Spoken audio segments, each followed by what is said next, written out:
एक बार mummy papa और उनका एक छोटा सा बच्चा कार के अंदर ट्रैवल करते हैं और कार के अंदर ट्रैवल करते करते अचानक से बहुत बारिश आना शुरू हो जाती है और बारिश के कारण से उनकी कार जो होती है वो स्लिप हो जाती है और उनका एक्सीडेंट होता है। जैसे एक्सीडेंट होता है दूसरे दिन माँ और बाप दोनों का आंखें खुलती है हॉस्पिटल के अंदर और सबसे पहला सवाल वो डॉक्टर से पूछते हैं कि पीछे बैठा हुआ हमारा 5 साल का बच्चा था वो कैसा है। तो डॉक्टर कहता है एक अच्छी खबर है एक बुरी खबर है।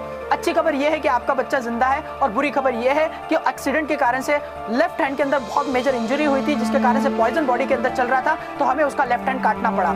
इस खबर को सुन के माँ बाप बहुत ज्यादा शॉक हो जाते हैं, लेकिन नो डाउट माँ बाप होते उस बच्चे की परवरिश करना शुरू करते हैं, उसको आगे बढ़ाते हैं। बच्चा थोड़ा थोड़ा आगे बढ़ता है, आगे बढ़ते बढ़ते 10th क्लास के उसके एग्जाम आते हैं। 10th क्लास के एग्जाम वो पास करता है और उसके बाद उसके करियर को दिशा देने का वक्त आता है। तो जैसे पेरेंट्स उसको पूछते हैं कि 10th के बाद तू क्या करना चाहता है, तो बच्चा अपने माँ बाप से कहता है कि मैं मार्शल आर्ट चैंपियन बनना चाहता हूँ। तो उसी वक्त माँ बाप शॉक हो जाते हैं और कहते हैं कि मार्शल आर्ट एक ऐसी विद्या है जो 2 हाथ के बच्चे भी नहीं कर पाते। तेरा तो एक हाथ है नहीं, लेकिन बहुत जिद करता है। बच्चा कहता है कि वो बचपन से लेकर बड़े होने तक वो ब्रूस ली की पिक्चर देखता है, वो इंस्पायर होता है कि उसको मार्शल आर्ट करना है। मार्शल आर्ट से इंस्पायर होकर वो अपने माँ बाप से जिद करता है और कहता है कि मुझे कोचिंग करनी है, मार्शल आर्ट को सीखना है। तो माँ बाप तो जिद के सामने हार जाते हैं और अपने शहर के one of the best martial art champion के पास, मार्शल आर्ट टीचर के पास लेके जाते हैं। और जैसे ही लेके जाते हैं बहुत सारे लोगों को दिखाते हैं, कोई भी टीचर उसको सिखाने के लिए रेडी नहीं होता, कोई भी टीचर उनको सिखाने के लिए रेडी नहीं होता है। लेकिन एक इंसान रेडी हो जाता है और उस इंसान को कहते हैं कि मैं सिखाने के लिए तो तैयार हूँ, लेकिन ये बच्चा कभी मेरे से क्लास क्वेश्चन नहीं करेगा, कभी मुझसे ये नहीं पूछेगा कि ऐसा क्यों।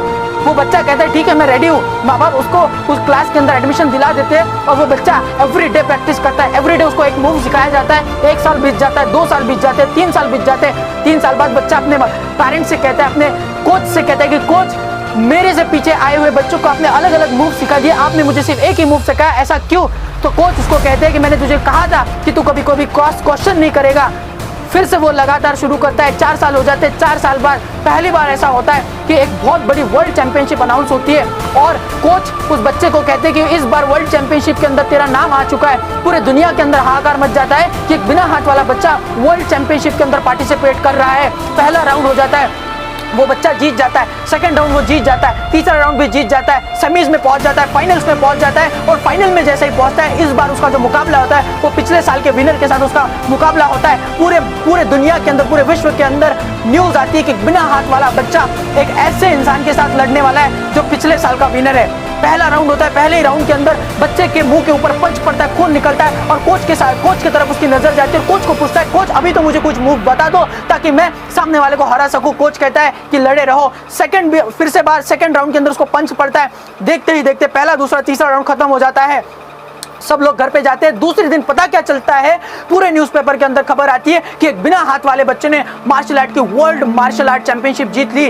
तो वो पूरी दुनिया उसके जश्न के अंदर उसको सेलिब्रेट करती है, उसको कॉन्ग्रेचुलेट करती है। लेकिन बच्चा अपने आप से खुश नहीं होता है। वो मास्टर जी के पास जाता है और मास्टर जी को कहता है कि मास्टर जी मैं इस जीत से खुश नहीं हूँ। मास्टर जी कहता है इसी सपने के साथ तो तुम यहाँ आए थे कि वर्ल्ड मार्शल आर्ट चैंपियनशिप तुम्हें जीतनी है। वो कहता है मैं इस जीत से खुश नहीं हूँ क्योंकि ये जो जीत है ये मुझ पे तरस खा के दिए, मुझे रहम खा के दिए, मेरा एक हाथ नहीं है, इसी कारण से मुझे जीत यहाँ पे भीख में दी है। उसी वक्त कोच कहते हैं आज तक मैंने तुम्हें किसी सवाल का जवाब नहीं दिया, लेकिन इस सवाल का जवाब मैं तुम्हें जरूर दूंगा क्योंकि मैंने तुझे जो मूव सिखाया था, तू पूछता था मुझे कि मुझे एक ही मूव क्यों सिखाया गया, तो मैं उसका जवाब तुझे दूंगा। जो मूव मैंने तुझे सिखाया था, कहा जाता है मार्शल आर्ट एक ऐसी विद्या है कि हर एक मूव का कोई ना कोई डिफेंडेंट मूव होता है, हर एक मूव का कोई ना कोई अटैकिंग मूव होता है। मैंने तुझे जो मूव सिखाया था उसका डिफेंडेंट मूव एक ही है कि सामने वाला तेरा लेफ्ट हैंड पकड़ के तुझे जमीन पे पटक दे, लेकिन तेरा तो लेफ्ट हैंड है ही नहीं। इसी कारण से तूने अपने लाइफ के अंदर वर्ल्ड मार्शल आर्ट चैंपियनशिप जीत ली। What is the moral of story? Moral of the story simple. आज चाहे तो आप हमारे